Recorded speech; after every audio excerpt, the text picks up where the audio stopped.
যদি একজন মানুষ হয়ে থাকেন, সামান্য মমত্ববোধ থাকে, ভিডিওটা শেয়ার করবেন।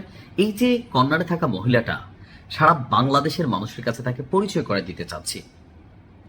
মানে তার আগে কে কিভাবে কমেন্ট করবেন, আজকে আমি কমেন্ট বক্স স্বাধীন উন্মুক্ত করে দিলাম। কারণ পারিবারিক প্রতিশোধ নিতে এই মহিলা তার মানে ভাসুরের যেই বাচ্চা আছে, বাচ্চাটার বয়স মাত্র 2 মাস, ঘুমন্ত একটা বাচ্চার পাটাকে বুঝতে পারছেন কি করে দিছে, ভাঙা দিছে।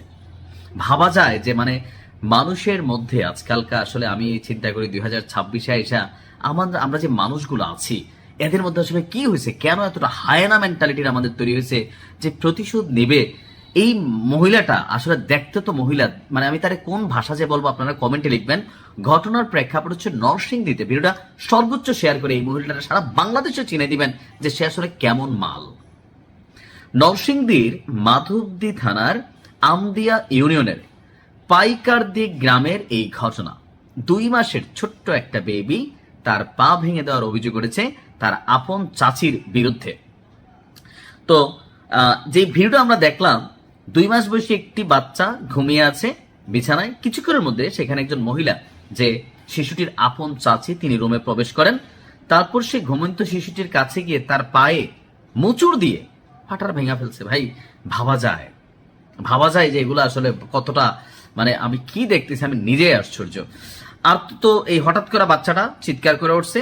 পারিবারিক ক্ষোভের জেরে এই ঘটনা ঘটাইছে বলে ধারণা করা হচ্ছে।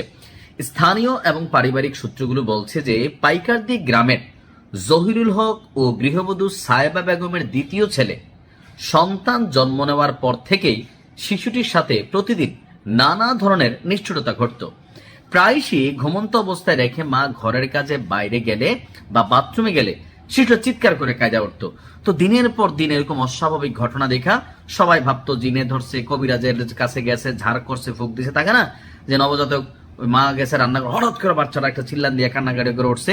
এখন এইটার পরে একটি কৌশল অবলম্বন করে বাচ্চাটির মা একটি গোপন স্থানে ঘরের মধ্যে তার একটা ক্যামেরা সেট করেন, মোবাইল ফোনের ভিডিও।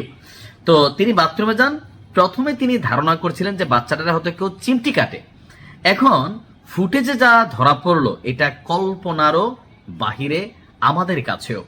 ভিডিওটি দেখা যায় যে মায়ের অনুপস্থিতিতে সুযোগ নিয়ে আপন বড় ভাইয়ের স্ত্রী ঘরে প্রবেশ করেন এবং শিশুটির সাথে তিনি এই ঘটনা ঘটে দিয়েছেন। আমি কি হাসবো নাকি কাঁদবো জানি না। তো এই ঘটনার পর থেকে আমরা যতটুকু জানলাম যে মাধবদী থানার যিনি ভারপ্রাপ্ত কর্মকর্তা আছেন, ওসি কামাল হোসেন, তিনি বলছেন শিশুর পা ভেঙে দেওয়ার একটা ভিডিও ভাইরাল হয়েছে। পরিবারের পক্ষ থেকে লিখিত অভিযোগ পেলে এটার বিরুদ্ধে ব্যবস্থা নেওয়া হবে। তা আমি মনে করি আমাদের আইন শৃঙ্খলা বাহিনী ওই পরিবার রিপোর্ট করবে কিনা, কারণ পারিবারিক ভেজাল, এক ভাইয়ের বিরুদ্ধে আরেক ভাই মামলা দিবে কিনা, বা এটা নিয়ে করবে কিনা, ঘরে ঘরে ভেজাল লাগতে পারে, আইসা পা ধরে ফেলতে পারে, ভাবি গো, মা গো, বাবা গো, বুঝি নাই, এগুলা কিন্তু ঘটে। কিন্তু এই যে মানুষটা বা এই যে মহিলাটা, তিনি যে আসলে কোন লেভেলের একজন ক্যারেক্টার, চেহারা ছবি দেখেন মোটামুটি কিন্তু সুন্দর, খারাপ না, শান্ত, কিন্তু এই মহিলা এই কাজ করবে এটা যেমন কল্পনার বাহিরে। তার জন্য আপনারা নিজে বাদী হয়ে সরকারবাদী একটা মামলা দায়ের করবেন এবং কি তাকে অবিলম্বে গ্রেপ্তার করবেন। সারা বাংলাদেশের মানুষের কাছে একটা দৃষ্টান্ত স্থাপন করেন। সাজা কি দিবেন এটা আপনারা জানেন, আমি আর বললাম না। ভালো থাকুন।